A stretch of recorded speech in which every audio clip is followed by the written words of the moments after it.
समाजशास्त्र दिसायला सरळ आणि साधा सोपा असा विषय.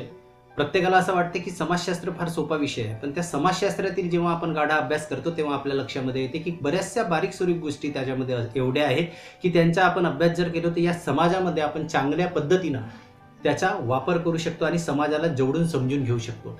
तर समाजशास्त्राबद्दल डिटेल माहिती घेण्यासाठी आपण 12व्या वर्गाची सीरीज सुरू केलेली आहे. तर 12व्या वर्गापासून तर आपण पीजी पर्यंत स्टेप बाय स्टेप सोशिओलॉजीचा अभ्यास करणार आहोत.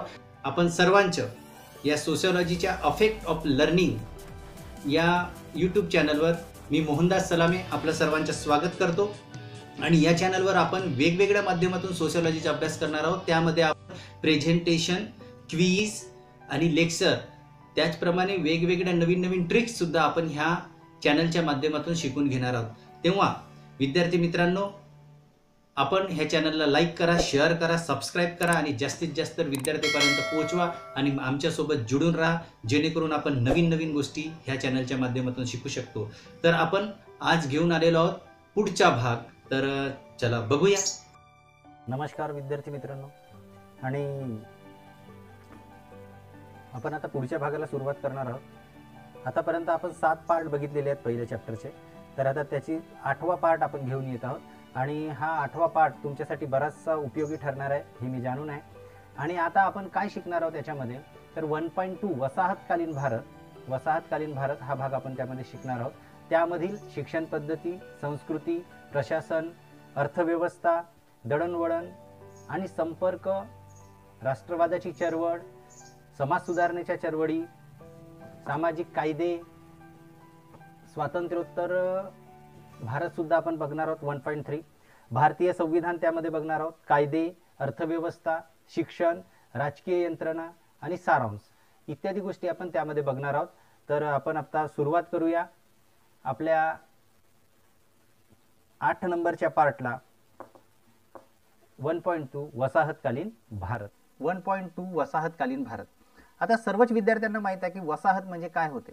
आता मी म्हटलं सगळ्याच विद्यार्थ्यांना माहित आहे, पण सगळ्यांनाच माहित आहे किंवा नाही तरी आपण एकदा बघून घेऊ वसाहत म्हणजे काय होते. तर वसाहत म्हणजे एका देशातील काही लोकांनी दुसऱ्या देशातील किंवा दुसऱ्या भूप्रदेशातील, एका देशातील काही लोकांनी दुसऱ्या भूप्रदेशातील एका विशिष्ट भागामध्ये वस्ती करून राहणे. आणि वसाहतवाद म्हणजे मग हे वसाहत झाली. तर वसाहतवाद म्हणजे काय, तर वसाहतवाद म्हणजे त्याचप्रमाणे आर्थिकदृष्ट्या संपन्न व लष्करीदृष्ट्या समर्थ देशाने आपल्या सामर्थ्याच्या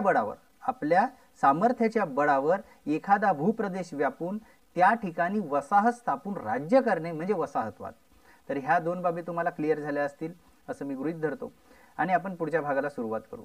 आता समाजशास्त्रामध्ये आपण आता बघत आहोत की समाजशास्त्रामध्ये इतिहासाशी कनेक्टेड भाग आपण आता बराचसा बघितलेला आहे. पार्श्वभूमी जेवढी आपण बघितलेली आहे ती सगळी इतिहासाशी कनेक्टेड अशी पार्श्वभूमी होती. तर यामध्ये काय आपल्याला बघायला मिळेल बघा, सर्वसाधारण भारतातील वसाहत काल हा कालखंड भागात युरोपियन देशांनी सत्ता प्रस्थापित करण्याचा कालखंड समजला जातो. म्हणजे या काळाला कोणता, युरोपाकडील जेवढे देश आले त्यांनी आपल्या देशामध्ये सत्ता प्रस्थापित करण्याचा कालखंड असा समजला जातो. 16व्या शतकामध्ये, आता कुठलं शतक चालू आहे, 21वं शतक चालू आहे. तर 16व्या शतकामध्ये काय झालं होतं, 16व्या शतकामध्ये व्यापाराच्या उद्देशाने पोर्तुगीज भारतात आले. आता भारतामध्ये काही एकच व्यक्ती आली नाही. भारत कसा आहे, आओ कोई भी पंथी, आओ कोई भी धर्मी, सबके लिए खुला है मंदिर यह हमारा, असं आपल्या भारताचं होऊन गेलं. तर या भारतामध्ये वेगवेगळे लोक आले आणि त्यांनी राज्य करून घेतलं. आता कोण कोण आले त्यामध्ये, पोर्तुगीज भारतात आले. 17व्या शतकाच्या पूर्वार्धात डच आणि ब्रिटिशही भारताच्या किनाऱ्यावर उतरले. म्हणजे डच पण उतरले आणि ब्रिटिशही भारताच्या किनाऱ्यावर उतरले. फ्रेंच सुद्धा या गोष्टीमध्ये मागे नाही राहिले, ते सुद्धा भारतामध्ये पोहोचले.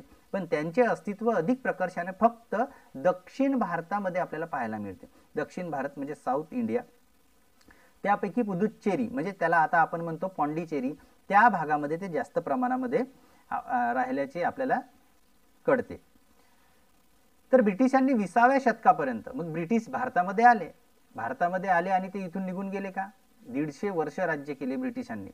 तर मग त्या काळामध्ये त्यांनी काय केले, 20व्या शतकापर्यंत भारतावर राज्य केले. ब्रिटिशांनी 20व्या शतकापर्यंत भारतावर राज्य केले.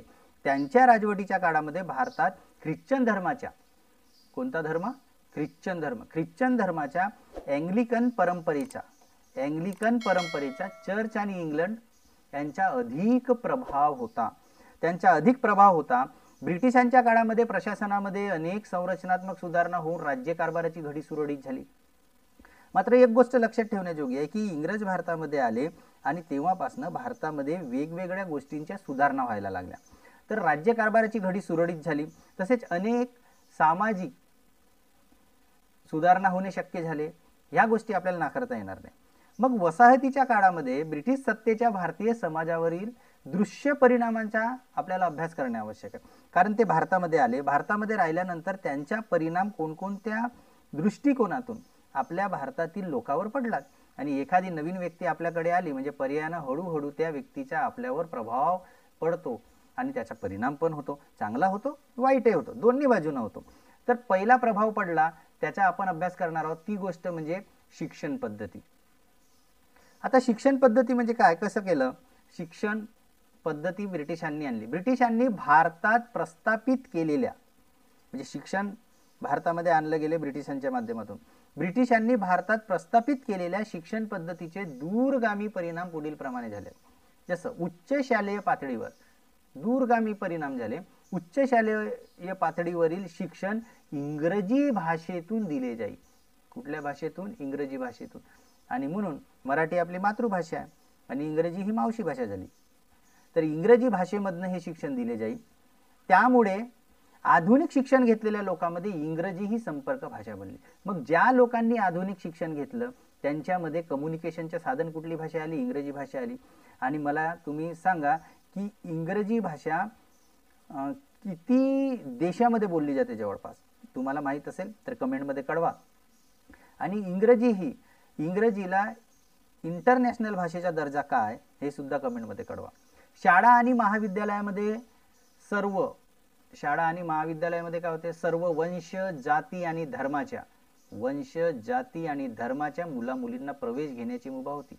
त्या काळामध्ये, इंग्रजांच्या काळामध्ये जात पात धर्म पंथ हा भेदभाव नव्हता.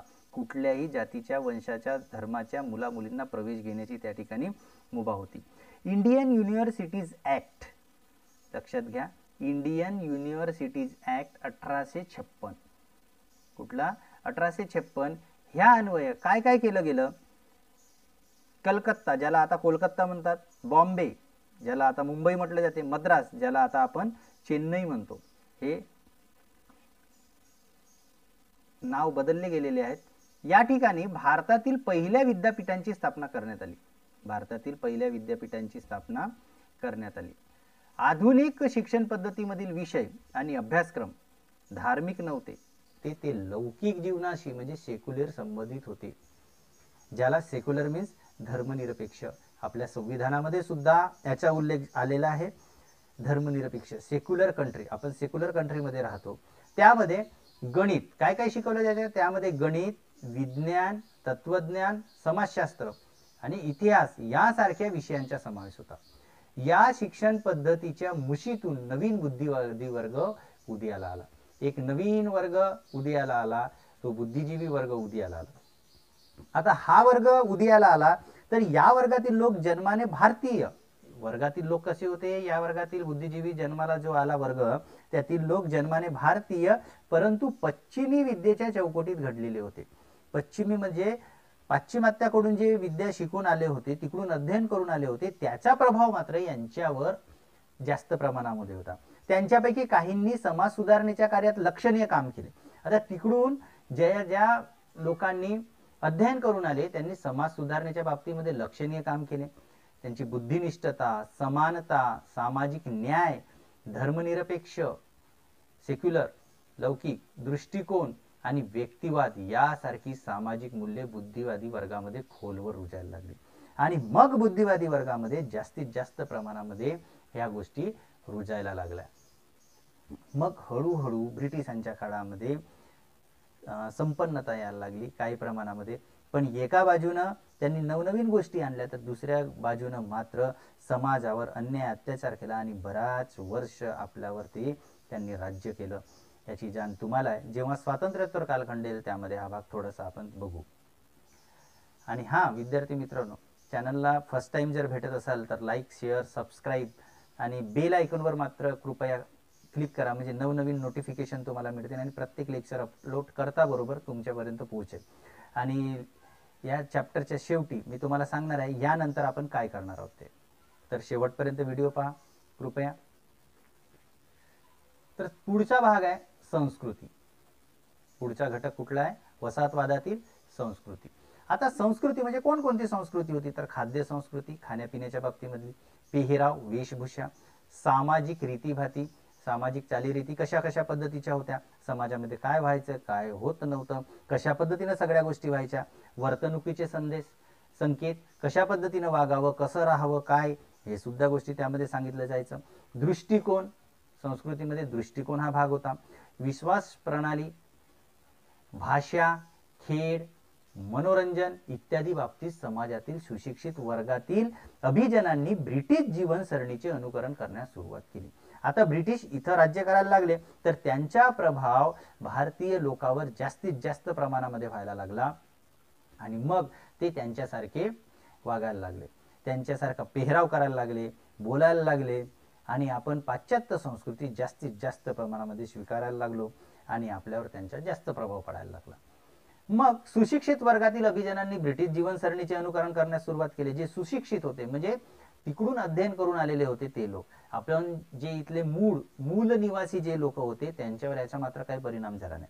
प्रख्यात समाजशास्त्रज्ञ डॉक्टर M.N. श्रीनिवास यांनी ब्रिटिशांचे अनुकरण करण्याच्या या प्रक्रियेला वेस्टर्नायझेशन हा शब्द प्रयोग केलेला आहे. M.N. श्रीनिवास यांनी काय नाव ठेवलेलं आहे या गोष्टीला? वेस्टर्नायझेशन. त्यालाच म्हणतात पाश्चात्तीकरण. त्याचं नाव कुठलं आहे? पाश्चात्तीकरण असे त्यांनी नाव दिले. अलातास यांनी पाश्चात्य संस्कृतीच्या प्रभावाचे 4 वर्गीकरण केले. तर त्याचप्रमाणे अलातास यांनी पाश्चात्य संस्कृतीच्या प्रभावाचे वर्गीकरण 4 प्रकारामध्ये केले. त्यापैकी पहिला आहे व्ययमूलक एलिमिनेटिव्ह. व्ययमूलक बदल म्हणजे मूळ सांस्कृतिक लक्षणे हळूहळू घटत जाणे, जे ओरिजिनॅलिटी आहे ती हळूहळू कमी होत जाणे याला व्ययमूलक म्हणतात. व्यय म्हणजे नाश, कमी होणे, घट होणे, मायनस होणे. आणि वृद्धिमूलक म्हणजे वाढ, त्याला म्हणतात ॲडिटिव्ह. वाढ म्हणजे वाढ आणि विकास वेगवेगळ्या गोष्टी. वृद्धी म्हणजे त्यामध्ये अजून भर होत जाणे, म्हणजे मूळ सांस्कृतिक लक्षणामध्ये नवीन लक्षणांची भर पडणे.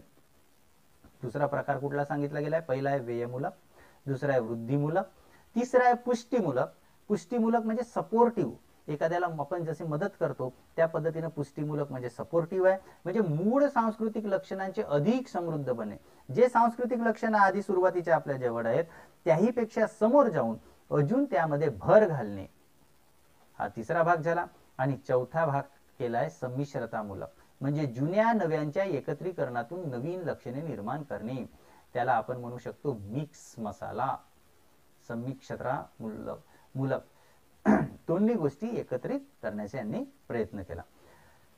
ब्रिटिशांच्या काळात हे झाले. नंतरचा भाग आहे प्रशासन. आता प्रशासनामध्ये काय काय झालं? तर प्रशासनामध्ये ब्रिटिशांनी नवीन प्रशासकीय यंत्रणा उभारली. ब्रिटिश आले आणि त्यांनी आपल्या पद्धतीने प्रशासन इथं करायला सुरुवात केली, नवीन यंत्रणा आणली, नवीन बाबी रूढ केल्या भारतामध्ये. त्यांनी भूमी आणि लोक यांच्यावर कारभार करण्यासाठी, लोकावर आणि भूमीवर या दोघांवरही त्यांना कारभार करायचा होता आणि त्यांच्यावर कारभार करण्यासाठी या लोकांनी काय केलं? त्यांनी आर्थिक सेवा, शिक्षण सेवा, महसूल सेवा आणि प्रशासकीय सेवा यासारख्या विविध सेवांचे विभाग स्थापन केले. वेगवेगळे विभाग स्थापन करण्यात आले आणि हे सेवा विभाग ब्रिटिश अधिकाऱ्यांच्या सहाय्यासाठी स्थापन केले होते. आता ब्रिटिशांनी ज्या ज्या गोष्टी भारतामध्ये सुरुवात केलेली आहे त्यांनी काही भारतीयांसाठी ह्या गोष्टी सुरू केलेल्या नाही, त्यांनी स्वतःसाठी ह्या गोष्टी सुरू केलेल्या होत्या. पण जेव्हा ते इथून गेले तेव्हा बऱ्याचशा गोष्टी मात्र आपल्याला त्या फायदेशीर ठरलेल्या आहेत, ते इथं पाहायला मिळते. पण त्यांनी सुरुवात मात्र स्वतःसाठी केली होती. ह्या सगळ्या काही आर्थिक सेवा, शिक्षण सेवा, महसूल सेवा, प्रशासकीय सेवा यांनी सुरुवात केली कोणासाठी? स्वतः. सेवा विभाग ब्रिटिश अधिकाऱ्यांच्या सहाय्यासाठी सुरुवात केली होती. ब्रिटिशांनी नवीन न्याय पद्धत निर्माण केली. त्यांनी नवीन न्याय पद्धत सुद्धा निर्माण केली। या न्याय पद्धतीमध्ये भारतातील विविध समाजाच्या पारंपरिक न्याय प्रणालींचा विचार करून, भारतातील ज्या वेगवेगळ्या न्याय प्रणाली होत्या त्यांचा विचार करून या नवीन न्याय प्रणालींची सुरुवात करण्यात आली होती भारतामध्ये इंग्रजांच्या मार्फत। मात्र तिची अंमलबजावणी धर्मनिरपेक्ष पद्धतीने, कोणत्या पद्धतीने? धर्मनिरपेक्ष। धर्मनिरपेक्षता म्हणजे धर्माधर्मामध्ये भेदभाव नाही, जाती पंथामध्ये भेदभाव नाही। एवढा मोठा कालखंड सरून गेला, आपण स्वातंत्र्योत्तर काळामध्ये आहोत, तरीही कधी कधी काही बाबतीमध्ये आपल्याला ह्या बाबी पाहायला मिळतात। व्यक्तींच्या जातीपातीचा विचार न करता, व्यक्तींच्या जातीपातीचा विचार न करता या सगळ्या गोष्टी त्या काळामध्ये केल्या जायच्या। वतनदार आणि जमीनदार, आता वतनदार आणि जमीनदार कोणाला म्हणतात, काय म्हणतात, ती बाब तुम्ही अध्ययन करून कॉमेंटमध्ये लिहा। वतनदार आणि जमीनदार म्हणजे काय? यांच्या वहिवाटीने चालत आलेले विशेष अधिकार रद्द करण्यात आले। वतनदारांनी आणि जमीनदारांनी जे अधिकार त्यांना मिळालेले होते ते मात्र आता इंग्रजांच्या काळामध्ये रद्द करण्यात आले। त्याचा परिणाम म्हणून, मग आता याचा परिणाम काय होईल? याचा परिणाम म्हणून भारतीय लोकांच्या आणि समाजाच्या मानसिकतेमध्ये हळूहळू लोकशाही मूल्ये झिरपू लागली आणि मग लोकांना कळायला लागलं की आता आपण गुलाम आहोत, आता आपल्याला आपला अधिकार मिळायला पाहिजे, लोकशाही मिळाली पाहिजे, लोकांनी लोकांच्या कल्याणासाठी चालवलेलं राज्य आपलं निर्माण व्हायला पाहिजे असं लोकांना वाटायला लागलं आणि त्यांच्या मानसिकतेमध्ये हळूहळू बदल व्हायला लागला। ही बाब यायला लागली। आता हे टाकीचे घाव सोसल्याशिवाय देव पण येत नाही असं म्हटलं जाते। तशासारखं माणसं जेव्हा खऱ्या अर्थानं त्यांच्यावर अन्याय अत्याचार झाला तेव्हा हळूहळू त्यांना जाणीव व्हायला लागली, म्हणून ते पेटून उठायला लागले। त्यांनी शिक्षण घेतला आणि ते मग संघर्ष करायला लागले, ते पेटून उठायला लागले आणि हळूहळू त्यांची मानसिकता बदलायला लागली। Indian council act, Indian council act, Indian high court act, Indian council act, Indian high court act, Indian civil service act 1861, या सर्व कायद्यामुळे, हे सगळे कायदे निर्माण झाले। या कायद्यामुळे कार्यकारी कायदेविषयक आणि न्यायविषयक प्रशासन पद्धतीत महत्त्वाचे बदल घडून आले आणि मग ह्या सगळ्या गोष्टीमध्ये बदल व्हायला लागला। इथं जे तुम्ही चित्र दिसताय, तुम्हाला म्हणजे फोटो दिसताय, हा फोटो आहे उच्च न्यायालय मुंबईचा, बघून घ्या। हे सुद्धा त्या काळामध्येच तयार करण्यात आलेलं होतं आणि बरेचसे असे वास्तू मुंबईला, म्हणजे अख्खी मुंबई 7 बेटावर आधारित ती मुंबई इंग्रजांनीच वसवली होती आणि मग त्यांनी आपली कलाकुसर आजही सोडून दिलेली आहे आणि आजही आपल्याला त्या गोष्टी बघायला मिळतात। नंतरचा भाग आहे अर्थव्यवस्था। अर्थव्यवस्था हा फार महत्त्वाचा भाग आहे, कारण पैशाशिवाय कुठलीही गोष्ट होत नाही। ठाकूर ब्रह्मा असं मी बोललो होतो, तर पैशाशिवाय काही होत नाही। तर अर्थव्यवस्था कशी होती मग? औद्योगिक वाढ आणि तिच्या हातात हात घालून येणारे शहरीकरण। आता पहा इथं सुंदर असा उल्लेख केलेला आहे, औद्योगिक वाढ आणि तिच्या हातात हात घालून येणारे शहरीकरण।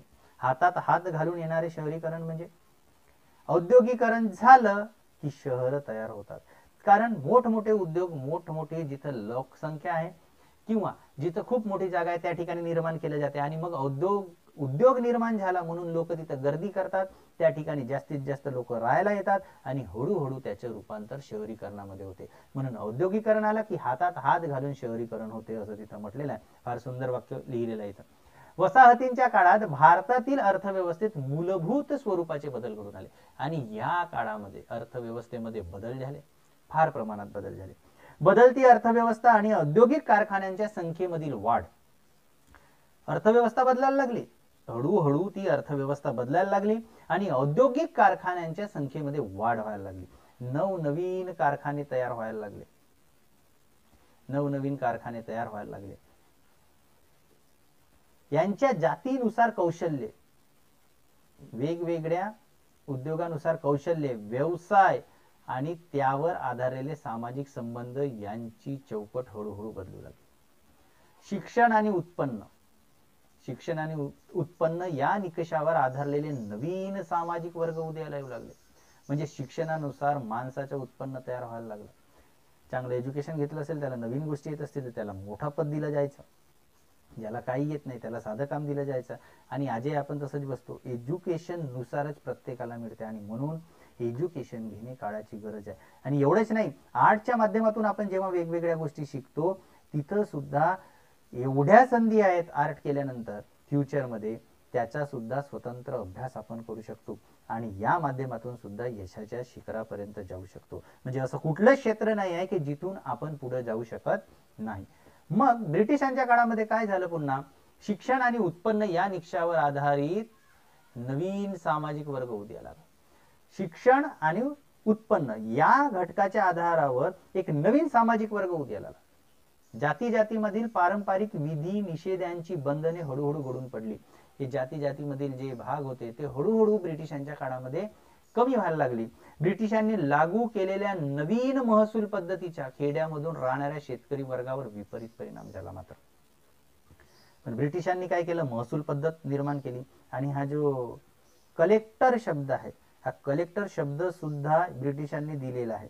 आता आपण त्याला काय म्हणतो, आपल्या भारतीय संविधानानुसार भारतामध्ये काय म्हटलं जाते, जिल्हाधिकारी, डिस्ट्रिक्ट मॅजिस्ट्रेट, पण आजही आपण कलेक्टर म्हणतो. कलेक्टर म्हणजे महसूल गोळा करणारा अधिकारी जो ब्रिटिशांच्या काळामध्ये होता आणि तेच नाव आजही आपल्याला पाहायला मिळते. पण ओरिजिनल का डिस्ट्रिक्ट मॅजिस्ट्रेट, जिल्हाधिकारी असं नाव आहे. या काळात शेतीचे व्यापारीकरणही होऊ लागले. शेतीचे व्यापारीकरण होऊ लागले. निर्वाह अर्थव्यवस्थेची जागा नफ्यावर पोचल्या जाणाऱ्या बाजार व्यवस्थेने घेतली. आधी अर्थव्यवस्था कशासाठी केली जायची, निर्वाहासाठी करायचे. म्हणजे आपल्या ज्या प्राथमिक गरजा आहेत त्या पूर्ण करण्यासाठी अर्थव्यवस्था होती. पण हळूहळू तिची जागा नफ्याने घेतली. म्हणजे आता 2 पैसे यायला लागले तर त्याच्यातून अजून 2 पैसे जास्तीचे कसे येतील, म्हणजे आपण अजून अधिक नफा कसा कमवू, ह्या गोष्टी यायला लागल्या. बाजारपेठा वाढायला लागल्या आणि त्याची पद्धत बदलायला लागली. नगदी पिकांना महत्व येऊन त्याचा परिणाम अन्नधान्याच्या उत्पादनावर झाला. नगदी पीक, आता नगदी पीक कोणकोणते आहेत, तुम्हाला जर भूगोलाचा अभ्यास केला असेल तर खाली लिहा नगदी पिकं कोणकोणते आहेत, कमेंटमध्ये कळवा तुम्हाला माहीत असल्यास. त्याचा परिणाम अन्नधान्याच्या उत्पादनावर झाला. बंगाल आणि ओडिशा येथे 1856 साली, बंगाल आणि ओडिशा या ठिकाणी 1856 ला पडलेला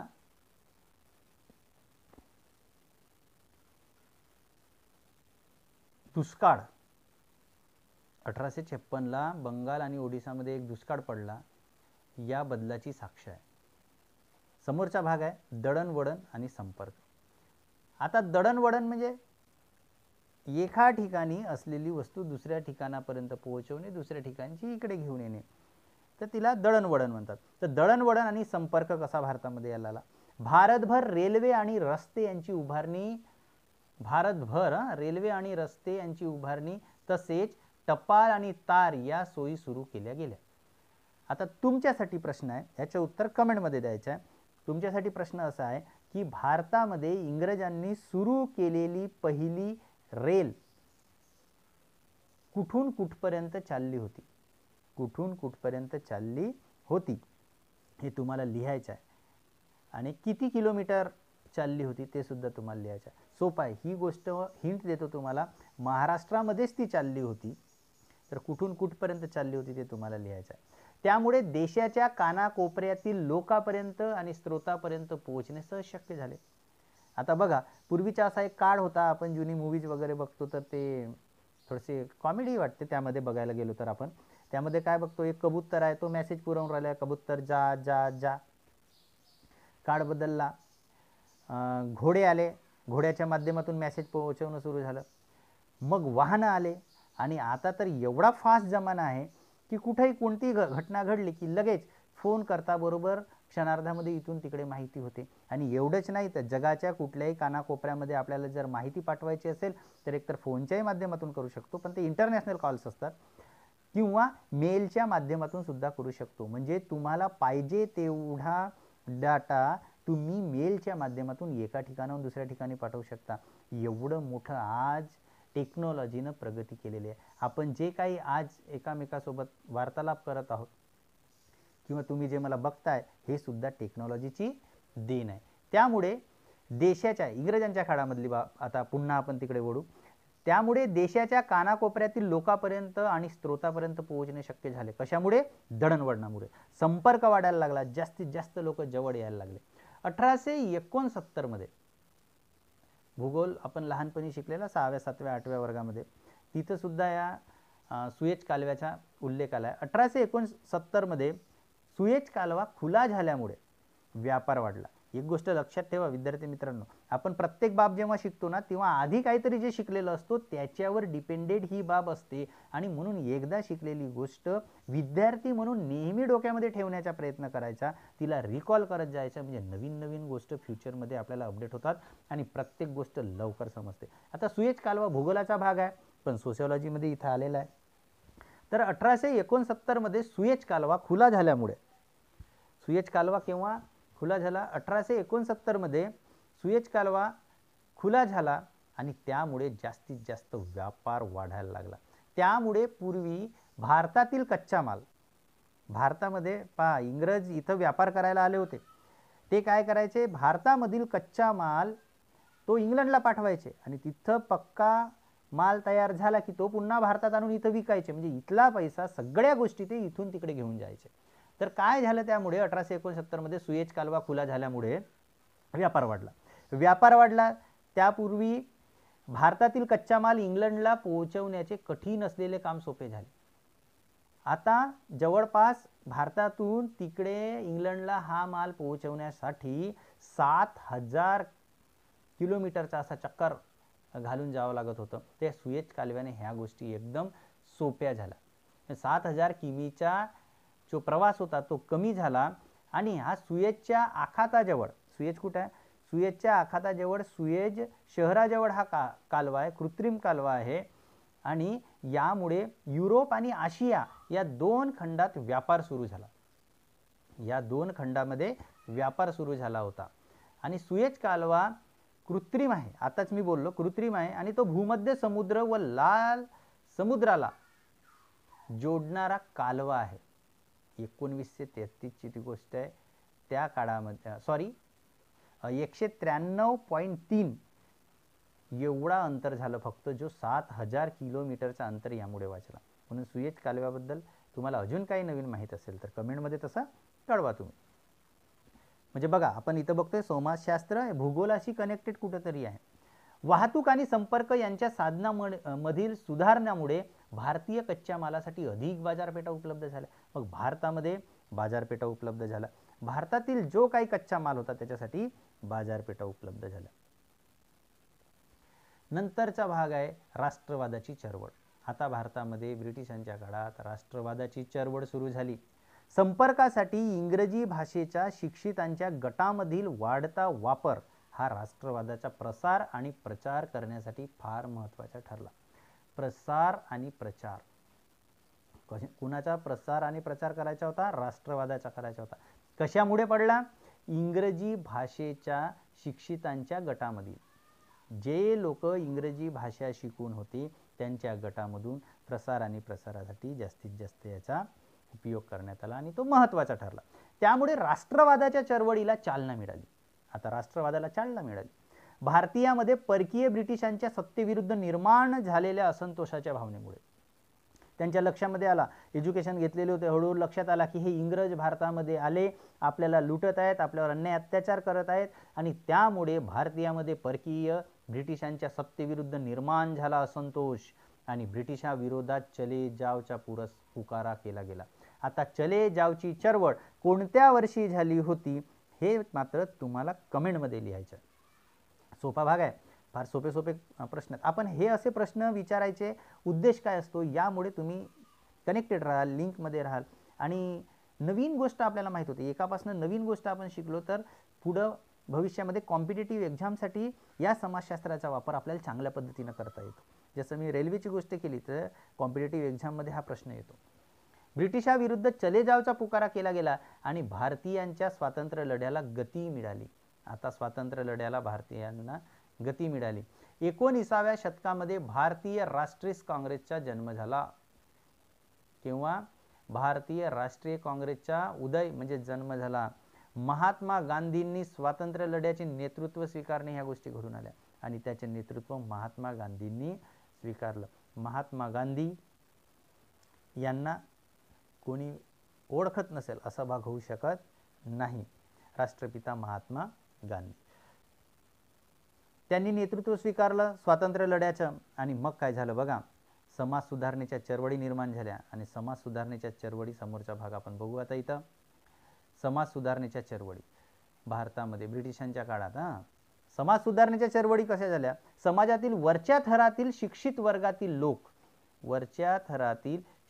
वर्गातील लोक सामाजिक सुधारणा घडवून आणण्याच्या कामामध्ये अग्रभागी होते. वरच्या स्तरातील शिक्षित लोक, जे शिकले सवरले होते, ते लोक सामाजिक सुधारणा घडवण्यासाठी होते. आणि आजही आपण समाजशास्त्राचा अभ्यास करतो तर आपण सुद्धा सामाजिक बदल करून घेऊ शकतो आणि त्यासाठी आपण अभ्यास करतो. मग जर आपण अभ्यास करतो तर आपण सुद्धा सामाजिक बदल घडवून आणायला पाहिजे. म्हणजे आपण समाजाचे काहीतरी देणं लागतो. या माध्यमातून आपण जर थोडंसं फुल नाही फुलाची पाकळी काहीतरी काम जर करायला लागलो तर भविष्यात नक्कीच आपल्या समाजाचा उद्धार पुन्हा पुन्हा होणार आहे. 19व्या शतकामध्ये सामाजिक आणि धार्मिक, कोणता शतक? 19व्या शतकामध्ये सामाजिक आणि धार्मिक सुधारणेच्या अनेक चळवळी उभ्या राहिल्या. यातील बहुतेक गट सामाजिक सुधारणांसाठी आपापल्या स्थानिक पातळीवर काम करत होते. यासाठी इथं खाली एक पुस्तकामध्ये खाली एक भाग दिलेला आहे. त्यासाठी काय करत होते? कोणी कालबाह्य दडपणाऱ्या आणि प्रतिगामी प्रथा नष्ट करण्यासाठी त्यांचा संघर्ष चालू होता. ज्या अनिष्ट प्रथा परंपरा होता त्या प्रथा परंपरा नष्ट करण्यासाठी लोकांचं काम चालू होता. अनेक जण सामाजिक दृष्ट्या दुर्बल असणाऱ्या व्यक्तींना शिक्षणाची संधी मिळावी म्हणून काम करत होते.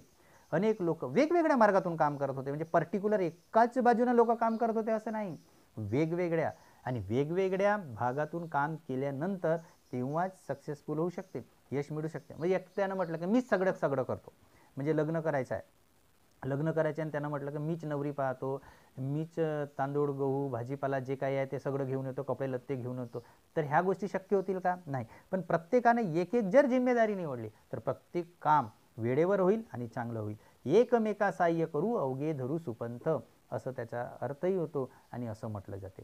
आणि म्हणून प्रत्येकाने वेगवेगळे काम केलं. सामाजिकदृष्ट्या दुर्बल असणाऱ्या व्यक्तींना शिक्षणाची संधी मिळावी म्हणून काही लोक काम करत होते. मग आर्य समाजासारख्या संघटना वैदिक परंपरांचे पुनरुज्जीवन आणि वैदिक ज्ञान आधुनिक अभ्यासक्रमामध्ये समाविष्ट करणे यासाठी प्रयत्न करत होते. आर्य समाज वैदिक परंपरांच्या पुनरुज्जीवनासाठी काम करत होते. आधुनिक अभ्यासक्रमामध्ये ह्या गोष्टी समाविष्ट करण्याचं काम करत होते. प्रत्येक जण आपापल्या परीनं काम करत होते. आणि मग कोणकोणत्या चळवळी होत्या आणि कोणी काय काम केलं हे या माध्यमातून तुम्हाला चांगलं समजू शकते. बघा, समाज सुधारणेच्या चळवळी कोणकोणत्या झाल्या आणि त्यांचे संस्थापक काय होते, ही बाब फार महत्त्वाची. हा IMP भाग आहे, लक्षात ठेवा. नेहमी कामामध्ये येतो, जोड्या लावामध्ये येईल, रिकाम्या जागामध्ये येईल आणि येतातच. यामधून बरेचसे प्रश्न येतात आणि म्हणून हे पाठच करून घ्यायचे. याच्या छोट्या छोट्या बाबी पण आहेत, साध्या पण गोष्टी आहेत. ब्राह्मो समाज राजा राममोहन राय. आर्य समाज स्वामी दयानंद सरस्वती.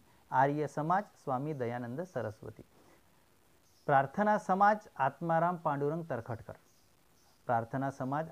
पांडुरंग तरखडकर. सत्यशोधक समाज महात्मा ज्योतिराव फुले, हे तर आपण विसरणारच नाही. Harijan Sevak Sangh Mahatma Gandhi.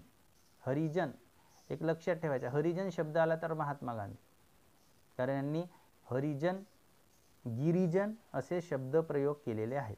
Theosophical society doctor Annie Besant. Seva Sadan Behramji Malabari. Dharmasabha Radhakanta Deb. Wahabi चळवळ सय्यद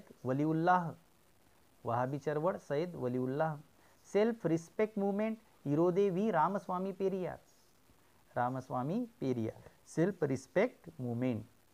ह्या जेवढ्या चळवळी झालेल्या आहेत ह्या सगळ्या चळवळी पाठ करून ठेवायच्या आणि लक्षामध्ये ठेवायचे, जेणेकरून कधीही कुठलाही प्रश्न आला तर आपल्याला ते सोडवता येते. नंतर आहेत सामाजिक कायदे. आता ह्या सगळ्या गोष्टीवर नियंत्रण ठेवण्यासाठी कायद्याची गरज पडली आणि कायदे आवश्यक आहेत. कायद्याशिवाय माणसं कंट्रोलमध्ये यायला पाहत नाही आणि कायद्याशिवाय माणसं ज्या दिवशी कंट्रोलमध्ये येतील तेव्हा आपण समजून घेऊ की आपला समाज फार पुढारलेला आणि पुढारत आहे, आपण विकसनशील आहोत, तर याही बाबतीमध्ये आपण व्हायला पाहिजे आणि आपण ते शिकायला पाहिजे. बऱ्याचशा अशा विनोदी गोष्टी असतात, पण आता व्हिडिओमध्ये तेवढं सांगणं होत नाही, कारण त्याला एक लिमिटेशन असते. म्हणजे अमेरिकेतील माणूस आला तर तो विशिष्ट अंतरावर उभं राहण्याची त्याला सवय आहे.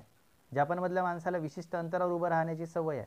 त्याला आधीपासून सवय आहे, कारण त्यानं लहानपणापासून शिकला आहे ना. आपण जिथं 2 माणसं असतील तरी तिसरा हात मागवून येतो आणि तिथं गर्दी करण्याचा प्रयत्न करतो. तर ह्या बाबी कुठंतरी शिकण्यासारख्या आहेत.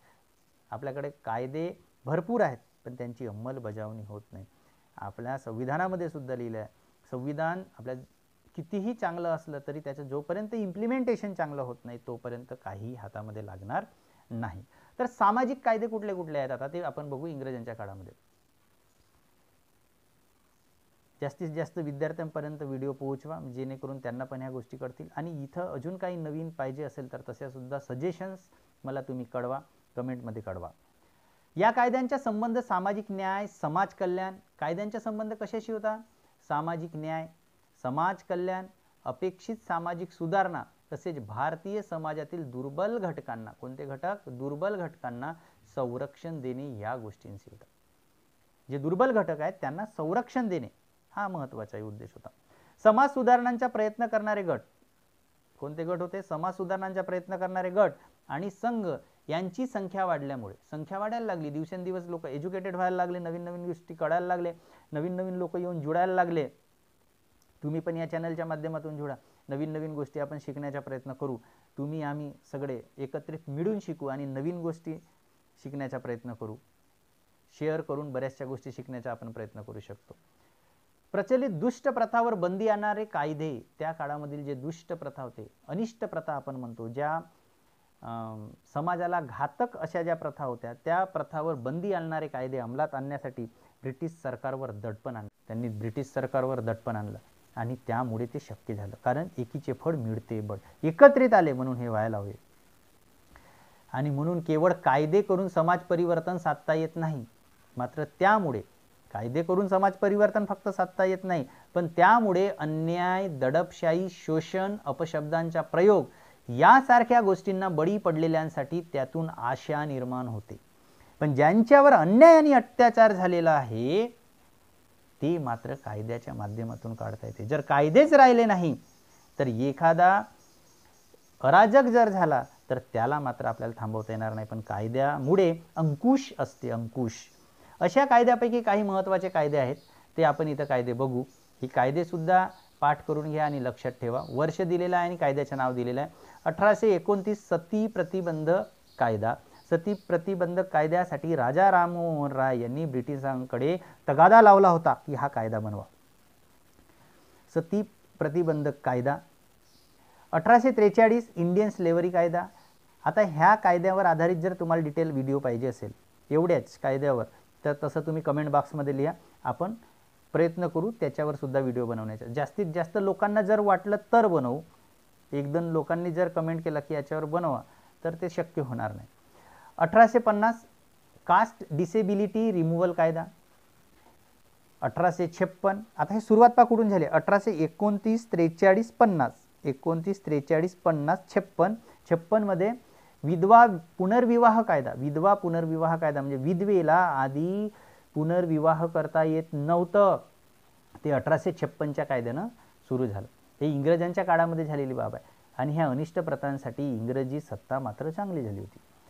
1870 स्त्री भ्रूण हत्या प्रतिबंध कायदा. स्त्री भ्रूण हत्या.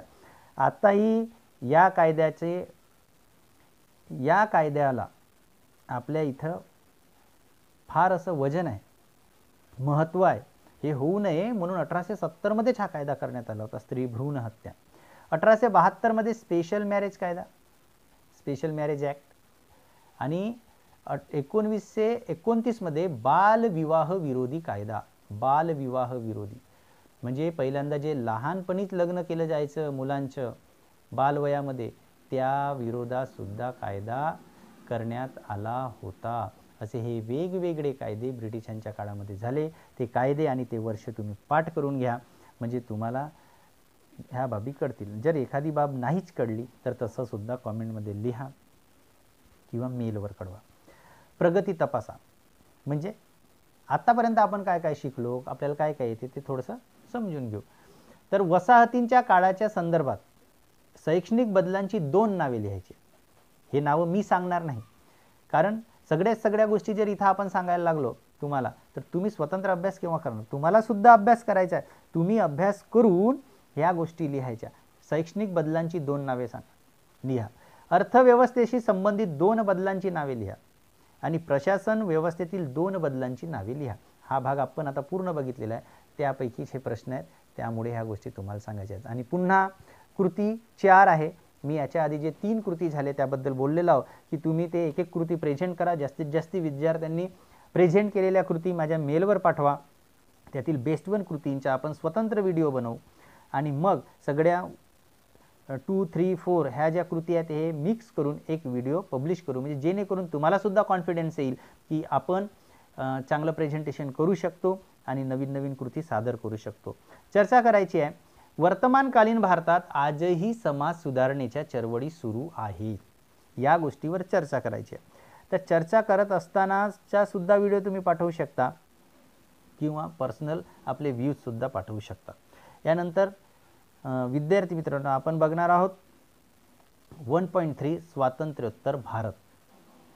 स्वातंत्र्योत्तर भारत आपण 8व्या पार्टला हात घेतलेला आहे. भारतीय समाजाचा परिचय, त्यामधील 1.3 स्वातंत्र्योत्तर भारत. तर स्वातंत्र्योत्तर भारत यामध्ये आपण काय बघणार आहोत?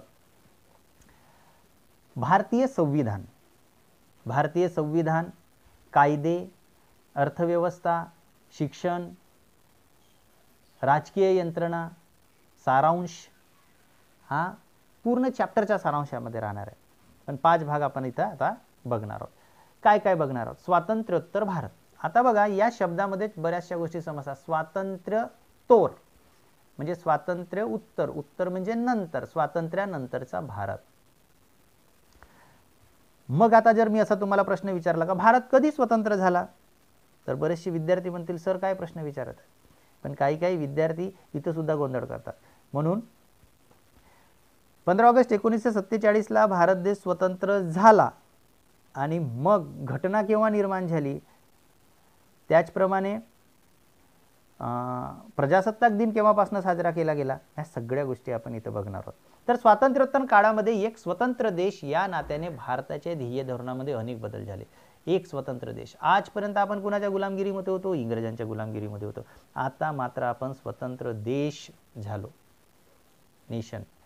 आपली प्राचीन संस्कृती आणि ब्रिटिश काळ, आपली संस्कृती प्राचीन आणि ब्रिटिश काळ या दोघांची यांच्या संमिश्र परिणामातून, संमिश्र म्हणजे मिक्स, एका बाजूला प्राचीन संस्कृती, दुसऱ्या बाजूला ब्रिटिश काळ, परिणामातून आपले वर्तमानातील विचार म्हणजे जुन्याची साथ वर्तमानाशी जोडून भविष्याची कास आपल्याला धरायची असते.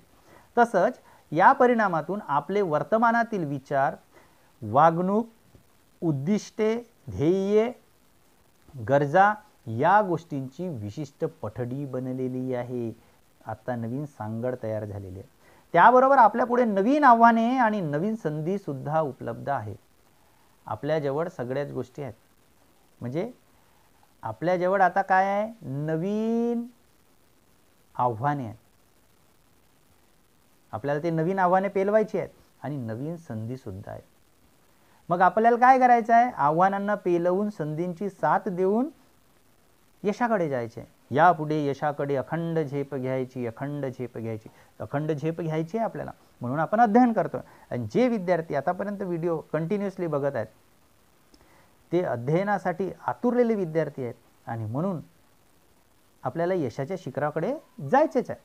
तर आपल्या पुढे जाण्यासाठी भारताच्या संविधानातील तत्त्वे आणि मूल्ये हे मार्गदर्शक ठरतात. संविधानातील तत्त्वे आणि हे मूल्ये मार्गदर्शक ठरतात. आता कसे ठरतात? अनुकूल बदल, लोकांचे कल्याण, अनुकूल बदल, लोकांचे कल्याण, सर्वांचा समावेश तसेच विकास ही उद्दिष्टे गाठण्यासाठी आखण्यात आलेल्या विविध सरकारी योजना यांचे सहाय्य मिळते. वेगवेगळ्या सरकारी योजनांचे सहाय्य आपल्याला मिळते. स्वातंत्र्योत्तर काळामध्ये म्हणजे 1947 नंतर भारताच्या घटनेत महत्त्वाच्या असलेल्या काही गोष्टी आहेत, त्यांचा आपण आढावा घेऊ. भारत घडला त्याच्यासाठी काही महत्त्वाच्या गोष्टी आहेत आणि ते 1947 नंतर झाल्या. तर त्या कुठल्या कुठल्या गोष्टी आहेत ते आपण थोडक्यात बघू. भारताचे संविधान. ॲक्च्युअली भारताचे संविधान हा विषय फार मोठा विषय आहे, डिटेल विषय आहे आणि तिथं स्टोरीज नसल्यामुळे अध्ययन करताना बरेचसे लोक कंटाळवाणे होतात. पण शिकणे आवश्यक आहे. इतर ग्रंथ वाचताबरोबर भारताचे संविधानसुद्धा मध्ये मध्ये वाचायला पाहिजे. ज्या ज्या महत्त्वाच्या गोष्टी जरी आहेत आपल्याला जेव्हा त्यांची गरज पडते त्यासुद्धा वाचायला पाहिजे आणि प्रत्येकाच्या घरी भारतीय संविधानाचे पुस्तक असायला पाहिजे. भारतीय संविधान असायलाच पाहिजे. तर 6 डिसेंबर 1946 डेट लक्षात ठेवायची. 6 डिसेंबर 1946 रोजी संविधान तयार करण्यासाठी एक मसुदा समितीची स्थापना करण्यात आली. मसुदा समिती आणि घटना समिती अशा 2 समिती होते. तर आता डॉक्टर बी आर आंबेडकर म्हणजे डॉक्टर भीमराव आंबेडकर, भीमराव रामजी आंबेडकर यांच्या अध्यक्षतेखाली भारतीय संविधानाचा मसुदा तयार केला गेला. यावेळी मसुदा समितीचे अध्यक्ष कोण? डॉक्टर बाबासाहेब आंबेडकर, मसुदा समितीचे अध्यक्ष. तर घटना समितीचे अध्यक्ष कोण हे कमेंटमध्ये लिहा. मला माहित आहे तुम्हाला ते माहीतच असेल. तुम्ही ऐकता ऐकता पटकन लगेच व्हिडिओ पाहता पाहता पटकन त्याखाली कमेंट देणार. तर घटना समितीचे अध्यक्ष कोण होते हे तुम्हाला लिहायचं आहे. आणि पहिले अध्यक्ष कोण होते तेही तुम्हाला लिहायचे आहे. यांच्या अध्यक्षतेखाली भारतीय संविधानाचा मसुदा तयार केला गेला. विविध देशांच्या संविधानामधील तत्वावरील विचार मंथनातून आपल्या देशाचा जो संविधान तयार झालेला आहे हा जगातील सगळ्यात मोठी राज्यघटना आहे आणि हा एका गोष्टीतून झालेला नाही तर विविध देशांच्या संविधानामधील तत्वावरील विचार मंथनातून. आपण कुठल्या देशाकडून कोणत्या देशाकडून काय काय घेतलेलं आहे ते सुद्धा तुम्ही कमेंटमध्ये लिहा. म्हणजे काय होईल, या माध्यमातून तुम्हाला कुठल्या बाबी आपल्या संविधानामध्ये बाहेरून घेण्यात आलेल्या आहेत आणि काय काय घेण्यात आलेले आहेत याचा थोडासा अभ्यास होईल. याला सेल्फ स्टडी म्हणतात. सेल्फ स्टडी आवश्यक आहे. जसे जसे आपण मोठे होतो तसे आपल्याला सेल्फ स्टडी करणे आवश्यक असते. तर यांच्या विचारमंथनातून भारतीय संविधानाचा मसुदा तयार केला गेला. त्यामुळे भारतीय संविधानाचे स्वरूप एका समावेशक दस्तावेजाचे आहे. कसं दस्तावेजक आहे? समावेशक आहे. त्यामुळे भारतातील वैविध्यतेचा आदर केलेला आहे.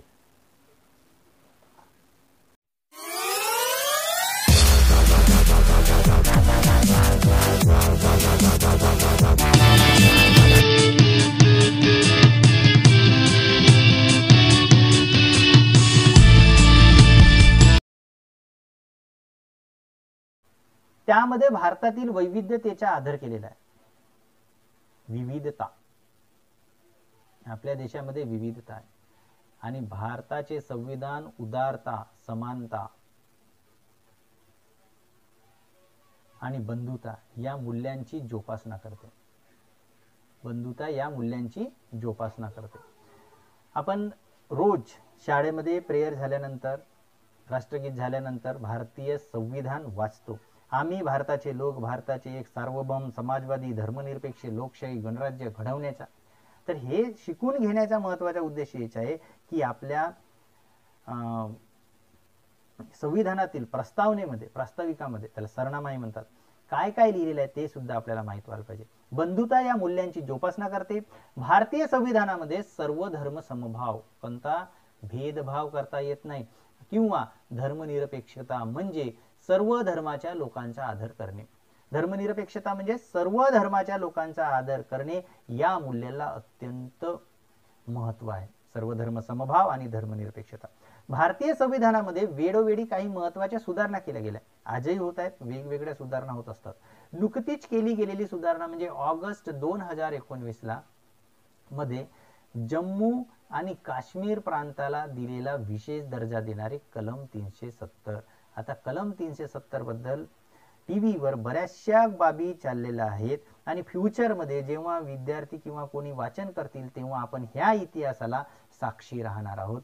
कलम 370 रद्द केले गेले. ही केव्हाची बाब आहे? ऑगस्ट 2019 मध्ये जम्मू आणि काश्मीर प्रांताला दिलेला विशेष दर्जा देणारे कलम 370 रद्द केले गेले. तर ही सुद्धा बाब लक्षात ठेवा. आता तुम्हाला माहित आहे का, बघा, भारताच्या संविधानाचा मसुदा तयार करताना मसुदा समितीने अनेक संदर्भ विचारात घेतले. त्यामध्ये government of India act 1935, government of India act 1935. आता गव्हर्नमेंट ऑफ इंडिया ऍक्ट 1935 याचा उल्लेख इथे का आलेला आहे? कारण ज्या दिवशी इंग्रज 15 ऑगस्ट 1947 ला भारत देश सोडून गेले, पण सगळ्याच गोष्टी भारतामधनं इंग्रजांच्या कमी झालेल्या नव्हत्या. काही गोष्टी टप्प्याटप्प्यानं कमी झाल्यात. पण त्या मधल्या कालखंडामध्ये 26 जानेवारी 1950 आणि 15 ऑगस्ट 1947 या मधला जो कालखंड आहे, या मधल्या कालखंडामध्ये भारताची राज्यव्यवस्था जी चालत होती ती गव्हर्नमेंट ऑफ इंडिया ऍक्ट 1935 या ऍक्टच्या माध्यमातून चालत होती. तर यामध्ये America, Australia, great Britain, Canada, Ireland, दक्षिण आफ्रिका, सोव्हिएत रशिया आणि जर्मनी, वायमर जर्मनीचे जुने नाव आहे हे, देशांच्या संविधानाचा समावेश होता. या सगळ्या संविधानाचा समावेश तिथं 1935च्या कायद्यामध्ये होता आणि त्यानुसार आपलं संविधान तयार होतपर्यंत ह्या बाबी चालत राहिल्या. ब्रिटिशांच्या काळामध्ये ब्रिटिशांचा कालखंड तर संपला. या स्वातंत्र्योत्तर काळामध्ये अनेक कायदे करण्यात आले. काय कायदे होते ते बघू आपण आता.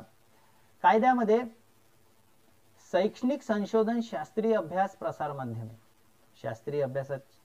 प्रसार माध्यमे, आंदोलक गट, विशिष्ट विषय घेऊन त्या संबंधात प्रत्यक्ष काम करणारे गट, अशा माध्यमातून मिळालेल्या माहितीद्वारे चिंतेचे विविध विषय आणि लोकांच्या समस्या अधोरेखित केल्या गेल्या. लोकांच्या समस्या सुद्धा समजून घेण्यात आल्या. त्या संबंधातील आवश्यक कायदे संसदेमध्ये पारित केले जातात. आणि गुन्हेगारी बाबींच्या नियंत्रणासाठी, नागरी आणि गुन्हेगारी बाबींच्या नियंत्रणासाठी अनेक कायदे केले गेलेले आहेत. वेगवेगळे कायदे केले गेलेले आहेत. त्यामध्ये कालानुरूप आवश्यकता लक्षात घेऊन वेळोवेळी कायद्यामध्ये सुधारणा सुद्धा केल्या जातात किंवा कालबाह्य कायदे रद्दही केले जातात. जे कायदे आता कामाचे नाहीत ते कायदे सुद्धा रद्द केले जातात. पण काही कायदे आहेत जे महत्त्वाचे आहेत, इथं दिलेले आहेत कायदेविषयक तरतुदी. जसं 1954 ला स्पेशल मॅरेज ऍक्ट, 1954 ला special marriage act, 1955 Hindu code bill हे सुद्धा फार गाजलेलं आणि महत्त्वाचं आहे. आता हिंदू कोड बिल याचा विशिष्ट अभ्यास करा आणि तुम्हाला स्पेशालिटी याची जर माहीत असेल तर कमेंटमध्ये मला कळवा. Hindu code bill. त्यानंतरचं आहे 1955 ला आलेलं अनटचेबिलिटी ऑफेन्सेस कायदा. 1976 मध्ये या कायद्याचे नाव बदलून याचं नाव मग बदललं गेलं, protection of civil rights, PCR act असे याला म्हणायला लागले. 1956 मध्ये आला the suppression of immoral traffic in women and girls कायदा, त्याला सीटा असे म्हणतात, SITA. 1961 ला हुंडा प्रतिबंधक कायदा, हा 1961 ला आलेला आहे. पण बऱ्याचशा ठिकाणी आजही आपल्याला हुंडा घेताना देताना लोक दिसतात. पण हा कायदा असा आहे की या कायद्याचा वापर करायला पाहिजे आणि लोकांनी हुंडा घेणे देणे टाळायला पाहिजे. 1971 ला आलेला आहे medical termination of pregnancy MTP हा कायदा. 1985 नार्कोटिक ड्रग्ज अँड सायकोट्रॉफिक सबस्टन्सेस कायदा. 1986 चाइल्ड लेबर, 14 वर्षाच्या आतील कुठल्याही विद्यार्थ्याला किंवा आता 16-17 वर्षापर्यंत ते बाप गेले लेबर चाइल्ड समजले जाते, त्यांना कायद्यानं गुन्हा आहे, त्यांना कामाला लावणे. प्रोहिबिशन अँड रेग्युलेशन कायदा. 1995 persons with disabilities, equal opportunities, protection of rights and full participation कायदा, हा सुद्धा कायदा 1995 ला आला. 2005 ला आलेला कायदा आहे protection of women from domestic violence कायदा. 2012 म्हणजे आपण जवळ येत आहोत, protection of children from sexual offences POCSO कायदा. या कायद्यामध्ये 2019 मध्ये सुधारणा करण्यात आली, 2 म्हणजे मागच्या वर्षी. आणि 2013 मध्ये आलेला prohibition of employment as manual scavengers and their rehabilitation कायदा. 2015 मध्ये आलेला juvenile justice care and protection of children कायदा. मुलांसाठी पहा कितीतरी कायदे आलेले आहेत, वेगवेगळे कायदे इथं आपल्याला पाहायला मिळतात. आणि 2019 मध्ये आलेला ट्रान्सजेंडर पर्सन्स, मागच्या वर्षी आलेला आहे हा कायदा. आणि प्रोटेक्शन ऑफ राईट्स कायदा हा सुद्धा आलेला आहे. पेपरला मोठी हेडलाईन आली होती आणि ते तुम्हाला कदाचित माहीत असेल, कारण तुम्ही मागच्या वर्षी 12वीतील विद्यार्थी 11व्या वर्गामध्ये होते. तर हे सगळे जे कायदे आहेत, हे सगळे कायदे लक्षात ठेवा. हे कायदे फार महत्त्वाचे असतात आणि आपल्याला परीक्षेच्या दृष्टीनं तर ते महत्त्वाचे आहेतच, पण समाजामध्ये वावरत असताना सुद्धा ही बाब आपल्याला फार उपयोगी अशी ठरते. पुढचा भाग आहे अर्थव्यवस्था. पुढला भाग अर्थव्यवस्था. भारताच्या आर्थिक विकासासाठी 1951 ते 2017 या कालावधीत विविध पंचवार्षिक योजना राबवण्यात आल्या. पंचवार्षिक योजना, आता पंचवार्षिक योजना सिस्टीम बंद झाली आहे. जेव्हापासून नीती आयोग आला तेव्हापासून ही सिस्टीम पंचवार्षिक योजना बंद झालेली आहे, कारण सगळ्या गोष्टी त्यामध्ये कंबाईन करण्यात आलेल्या आहेत. तर पंचवार्षिक योजना म्हणजे 5-5 वर्षाच्या योजना आखल्या जायच्या. कॉम्पिटेटिव्ह परीक्षेचा जेव्हा आपण अभ्यास करतो तेव्हा यांचा आपल्याला विशेषत्वाने अभ्यास करावा लागतो. तर प्रत्येक पंचवार्षिक योजनेची उद्दिष्टे स्वतंत्र होती. प्रत्येक पंचवार्षिक योजनेची उद्दिष्टे वेगळी होती, स्वतंत्र होती. राजकीय यंत्रणा आणि अर्थव्यवस्था या जणू एकाच नाण्याच्या दोन बाजू असतात. जर आपण नाणं बघायला लागलो तर त्या एकाच नाण्याच्या दोन बाजू राजकीय यंत्रणा आणि अर्थव्यवस्था असतात. त्यातील अन्योन्य संबंध समजून घेणे आवश्यक आहे. आणि म्हणून अर्थव्यवस्थेच्या संदर्भातील निर्णय सरकारी ध्येय धोरणाशी सुसंगत असतात. सरकारी जे ध्येय धोरण असतात त्यांच्याशी या गोष्टी सुसंगत असतात. ज्या काळात आपल्यावर समाजवादी विचारसरणीचा पगडा होता त्या काळात सरकारने शिक्षण आणि आरोग्य याबाबतची जबाबदारी स्वतःच्या अखत्यारीत घेतली होती. शिक्षण आणि आरोग्याची जबाबदारी स्वतःच्या अखत्यारीत घेतली होती. 1991 मध्ये जागतिकीकरणाची आणि त्या अनुषंगाने काही बदलांची सुरुवात झाली. केव्हा? 1991 मध्ये जागतिकीकरण, ग्लोबलायझेशन म्हणतात त्याला. म्हणजे सगळं जग एकामेकाशी कनेक्टेड आहे हे असं. काहींच्या मते जागतिकीकरणाच्या रित्याची जागतिकीकरणाचे काही सकारात्मक पैलू निश्चित आहेत, परंतु त्याच्या नकारात्मक पैलूकडे लक्ष वेधणारी टीकाही करण्यात आलेली आहे. जागतिकीकरणाचे सकारात्मक काही बाबी झाल्या, त्याचप्रमाणे काही नकारात्मक पैलू सुद्धा घडले, त्याही बाबी झाल्या. प्रत्येक नाण्याला दोन बाजू असतात, प्रत्येक गोष्टीला दोन बाजू असतात, चांगले जे फायदे आणि तोटे. तसंच इथंही झालेलं आहे. 2014 मध्ये चलनबंदी, वस्तू आणि सेवा कर जीएसटी या कायद्याद्वारे अंमलात असणारी समान कर प्रणाली, विविध जल कल्याण योजना, सीमारहित व्यापार, स्वच्छ भारत मोहीम, या सगळ्या गोष्टी तुमच्या समोर झालेल्या आहेत. या सगळ्या गोष्टी तुमच्या समोर झालेल्या आहेत आणि तुमच्या समोरच पुस्तकामध्ये ह्या सगळ्या गोष्टी आलेल्या आहेत. आणि म्हणून तुम्हाला याचं अध्ययन आहेच, तरी पुन्हा डिटेल अभ्यास करायला हरकत नाही आणि करायलाच पाहिजे.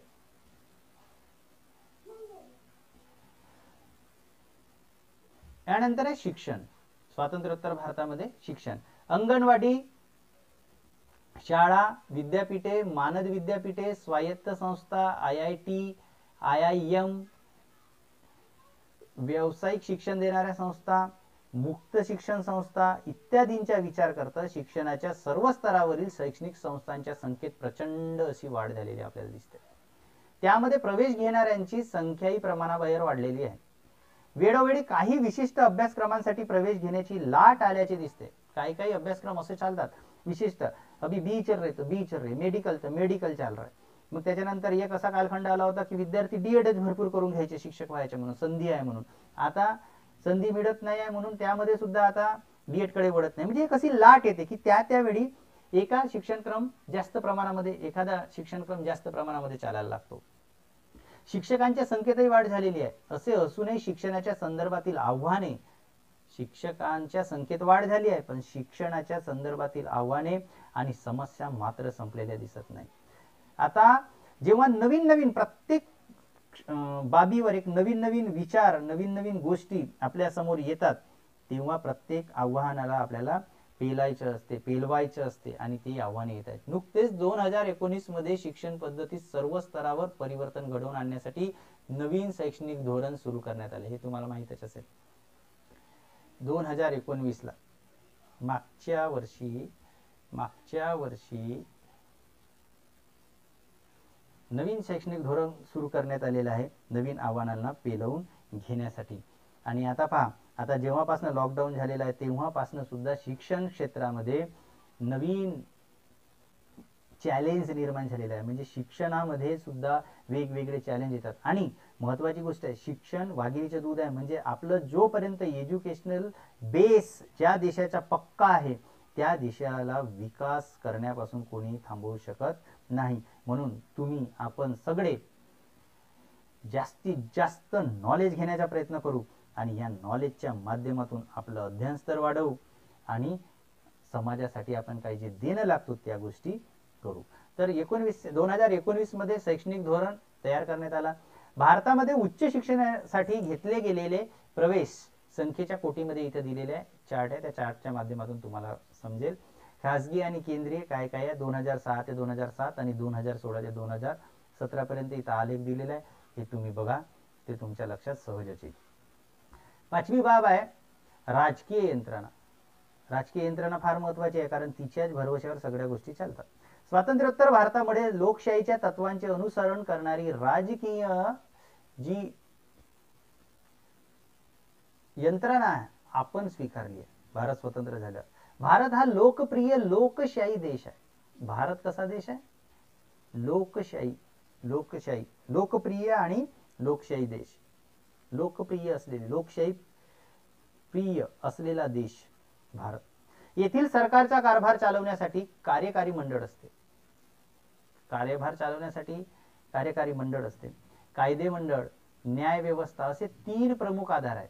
असे वेगवेगळे 3 प्रमुख आधार आहेत. पहिला आहे कार्यकारी मंडळ, कायदे मंडळ आणि न्याय व्यवस्था. आपण लोकशाही पद्धतीवर आधारलेले सत्तेचे विकेंद्रीकरण झाले पाहिजे. म्हणजे सत्ता एकवटली नको. जर सत्ता एकाच ठिकाणी एकवटलेली असेल तर प्रगती होणार नाही. तिचे विकेंद्रीकरण व्हायला पाहिजे. म्हणजे संसदेला जो अधिकार आहे तोच अधिकार गाव स्तरावर ग्रामपंचायतीला पूर्णपणे असावा. म्हणजे त्या गावाचा विकास करणे त्या ग्रामपंचायतीवर डिपेंड राहील. म्हणजे विकेंद्रीकरण व्हायला पाहिजे. पण हे तत्व आपण आपल्या भारतात स्वीकारलेले आहे. भारतीय लोकशाहीमध्ये पूर्वी अस्तित्वात असलेल्या संस्थानामधील नवाब, आधीच्या काळामध्ये काय होतं ते संस्थानामधील नवाब होते. राजे रजवाड्यांच्या अधिकारांना मान्यता नाही. आता राजे रजवाडे नाहीत आणि नवाब पण नाही. कायद्याच्या दृष्टीने सर्व नागरिकांचा दर्जा हा समान आहे. कायद्यासमोर राजा असो किंवा रंक असो ह्या सगळ्यांचा दर्जा समान आहे. भारताने मुक्त आणि न्याय निवडणुकांचे तंत्र स्वीकारलेले आहे. 18 वर्षावरील प्रत्येक भारतीय नागरिकास मतदानाचा हक्क देण्यात आलेला आहे. तुम्ही 18 वर्षाचे झाल्याबरोबर तुम्हाला सुद्धा मतदानाचा अधिकार आहे. म्हणजे you are the pillars of the nation. आणि म्हणून तुम्ही याचा अभ्यास चांगला करायला पाहिजे की भविष्यामध्ये जेव्हा आपण आता मतदानाचा अधिकार गाजवू तेव्हा आपण योग्य पद्धतीनं मतदानाचा अधिकार गाजवायला पाहिजे. तो हक्क तुम्हाला मिळणार आहे. आणि ज्यांना मिळालेला आहे त्यांच्या हातामध्ये या देशाला बदलवण्याचे सामर्थ्य आहे. भारतामध्ये बहुपक्षीय पद्धत प्रचलित आहे. वेगवेगळे पक्ष आहेत. राष्ट्रीय आणि राज्य पातळीवरील किंवा प्रादेशिक पक्षांना मान्यता मिळू शकते. अपक्ष राहून व्यक्तिगतरित्याही निवडणुका लढवता येतात. हे तुम्हाला माहित आहे. आपली राज्य व्यवस्था संघराज्य, केंद्र आणि राज्य संघाच्या अधीन असलेला प्रदेश या स्वरूपाची आहे. केंद्र सरकार किंवा राज्य सरकारची ध्येय, धोरणे आणि राजकीय हेतू हे स्वतंत्र असतात. त्यांचे आपापले मतभेद किंवा भिन्न दृष्टिकोन असू शकतात, वेगवेगळे असू शकतात. उदाहरणार्थ उजवी, डावी किंवा मध्यम विचारसरणी हे विचारसरणीचे नाव आहे. उजवी, डावी, मध्यम विचारसरणी राज्यशास्त्राचा भाग आहे. बघा समाजशास्त्रामध्ये राज्यशास्त्र सुद्धा आलेलं आहे. म्हणजे हे एकमेकाचे मित्रमंडळी आहेत, दोस्त आहेत. विरोधी पक्षांची सत्ताधारी पक्षावर नियंत्रण ठेवणे. विरोधी पक्ष जो असतो तो सत्ताधारी पक्षावर नियंत्रण ठेवू शकतो आणि ठेवतो, ही जबाबदारी असते. सहमती ही लोकशाही व्यवस्थेतील महत्वाचे मूल्य आहे आणि सहमती देणे हे लोकशाही व्यवस्थेतील एक मोठे मूल्य आहे. पहा, भारतातील प्रत्येक सज्ञान व्यक्तीला मतदानाचा हक्क आहे. वोटिंग कार्ड दिलेलं आहे इथं आणि आधार कार्ड पण आहे. भारतीय समाजाचा परिचय करून देणाऱ्या या पाठात आपल्या अत्यंत व्यापक स्वरूपाच्या संस्कृतीची आणि ती घडवण्यास कारणीभूत असणाऱ्या विविध प्रभावी घटकांची आपण इथं घटकांचा अभ्यास केलेला आहे, त्याची ओळख करून घेतलेली आहे. त्यातून आपल्याला सामाजिक संस्थांचे स्वरूप समजले असेल, समजण्यास फार मदत झालेली आहे. तसेच भारतातील सामाजिक बदलांच्या चिकित्सक अभ्यास सुद्धा आपल्याला या माध्यमातून करता येईल. प्रगती काय आहे त्या बाबतीमध्ये त्या प्रगतीचा अभ्यास आपल्याला करता येईल. विकास साधण्याच्या मार्गात आपल्याला अनुभवायला येणाऱ्या अडचणी सुद्धा तपासता येतील. या बऱ्याचशा गोष्टी इथं आपण पाहू शकतो आणि पाहण्याची क्षमता आपल्याला प्राप्त होणार आहे. त्याप्रमाणे आपल्या पुढे असणाऱ्या वेगवेगळ्या आव्हानांची आपल्याला कल्पना येईल. आपल्याला काय करायचं आहे, काय करायला नको, आत्ता नेमकं काय करायचं आहे, ह्या सुद्धा गोष्टी आपल्याला कळतात. आणि म्हणून या चॅप्टरमध्ये भारतीय समाजाचा परिचय या चॅप्टरमध्ये आपण प्राचीन वैदिक काळापासून तर स्वातंत्र्योत्तर कालखंडापर्यंत सगळ्या बाबी पाहण्याचा प्रयत्न केला आणि सगळ्या बाबी इथं पाहिलेला आहे. या चॅप्टरमध्ये आपण नेमकं काय बघितलेलं आहे सारांश रूपाने इथं दिलेलं आहे शॉर्टमध्ये, ते तुमच्या लक्षामध्ये येईलच. अभ्यासक्रम त्यांना महत्त्वाच्या उपविषयांच्या आधारे विविध कालखंडांचा इतिहासाचा परिचय करून देण्यात आलेला आहे. जसं भारताचा ऐतिहासिक काळ, प्राचीन, मध्ययुगीन कालखंड, या सगळ्या बाबी इथं स्वातंत्र्योत्तर कालखंड असा दिलेला आहे. ज्या उपमुद्द्यांचा विचार केलेला आहे ते पुढील प्रमाणे आहेत. कोणकोणते मुद्दे होते यामध्ये? धार्मिक प्रणालींचा प्रभाव, रूढी आणि प्रथा,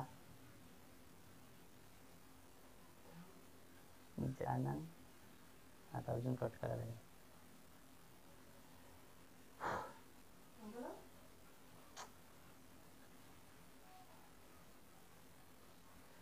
भारतातील स्त्रियांचे सामाजिक स्थान आणि शिक्षण पद्धती, भारतीय परंपरेतील या तीनही प्राचीन धर्माचा उत्तर वैदिक काळाच्या अखेरपर्यंत कसा प्रभाव होता, ते हिंदू, जैन आणि बौद्ध प्रभाव, ह्या सगळ्या गोष्टी इथं पाहिल्या.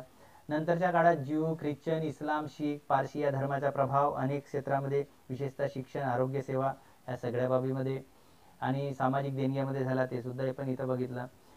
मध्ययुगामध्ये भारतामध्ये अनेक हिंदू आणि मुस्लिम सत्तांचा उदय झाला. भारतामध्ये पोर्तुगीज, डच आणि फ्रेंच, युरोपियन येऊन गेले. ब्रिटिश संस्कृतीचा प्रभाव प्रकर्षाने पडला. त्यामध्ये काय काय निर्माण झालं? प्रशासन, सामाजिक कायदे, शिक्षण, दळणवळण आणि संपर्क, सामाजिक सुधारणांच्या चळवळी, राष्ट्रवाद्या चळवळी, प्रसार यामध्ये आपल्याला पाहायला मिळतो. स्वातंत्र्योत्तर काळात संविधान, कायदेव्यवस्था, शिक्षण, आर्थिक आणि राजकीय बदल तसेच सुधारणा यांचा प्रभाव सुद्धा आपल्याला पाहायला मिळतो. तर विद्यार्थी मित्रांनो, इथं आपण हा प्रथम पाठ पूर्ण केलेला आहे आणि मी सुरुवातीला बोललो होतो, जे विद्यार्थी शेवटपर्यंत बघत आलेले आहेत व्हिडिओ पूर्ण पहा, जेणेकरून तुम्हाला कळेल. आणि नवीन गोष्टी जर याच्यात अजून ॲड पाहिजे असतील तर ते तसं तुम्ही मला सजेस्ट करू शकता, कमेंटमध्ये कळवू शकता. तर आपण यानंतर या चॅप्टरवर आधारित एक क्विज घेणार आहोत आणि जेव्हा ती क्विज सुरू असेल त्यावेळेस प्रत्येक विद्यार्थ्यानं प्रश्न वाचताबरोबर पटकन कमेंटमध्ये उत्तर लिहायचं, जेणेकरून आन्सर बघण्याच्या आधी तुमच्या त्या लक्षामध्ये येऊ शकेल. म्हणजे आपण या चॅप्टरचा पूर्ण डिटेल छोट्या छोट्या प्रश्नाच्या माध्यमातून पुन्हा अभ्यास करून घेणार आहोत. मग यानंतर आपण सेकंड चॅप्टरकडे वळू. स्टेप बाय स्टेप आपण प्रत्येक चॅप्टर घेऊ आणि प्रत्येक चॅप्टरमध्ये, आणि अजून मी तुम्हाला बोललो होतो की तुम्ही जे प्रेझेंटेशन मला पाठवाल त्याचं प्रेझेंटेशन आपण इथं चॅनलला अपलोड करणार आहोत. तेव्हा जास्तीत जास्त विद्यार्थ्यांनी मला प्रेझेंटेशन पाठवा. बेस्ट होऊन प्रेझेंटेशन आपण चॅनलला अपलोड करू. तर इथं थांबू. चॅनलला सबस्क्राईब करायला विसरू नका. बेल आयकॉनवर क्लिक करायला विसरू नका. लाईक करा, शेअर करा, जास्तीत जास्त लोकांपर्यंत पोहोचवा. बरं, ठीक आहे, भेटू पुढील व्हिडिओमध्ये लवकरच. धन्यवाद.